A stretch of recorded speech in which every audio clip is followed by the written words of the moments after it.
Deyirlər, Həzrəti Adəm əleyhissalam oturmuşdu, 6 nəfər daxil oldu, 3 nəfər sağında, 3 nəfər solunda oturdu, 3'ü ağ idilar, 3'ü qara idilar. Deyir, o ağlara üzün tutdu, onların birinə, dedi ki, sən kimsən? Dedi, mən ağılam. Dedi, sənin yerin hardadır? Dedi, beyində. İkincisindən soruşdu, dedi, sən kimsən? Dedi, mən məhəbbətəm, eşqəm, sevgiyəm. Dedi, sənin yerin hardadır insanın bədənində? Dedi, qəlbdə. Üçüncündən soruşdu, dedi, sən kimsən? Dedi, mən həyayam. Dedi, sənin yerin hardadır? Dedi, gözdə.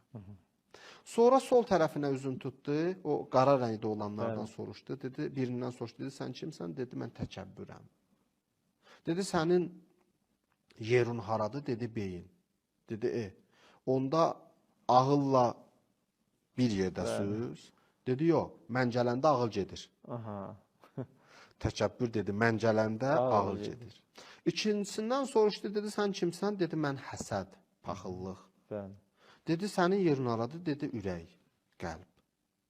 Dedi, onda məhəbbətlə birlikdəsən? Dedi, yox, mən gələndə o gedir. Üçüncüsündən soruşdu, dedi, sən kimsən? Dedi, mən tamah, tamahkarlıq. Dedi, sənin yerin haradır? Dedi, göz. Dedi, onda həya ilə birlikdəsən? Dedi, yox, mən gələndə həya gedir.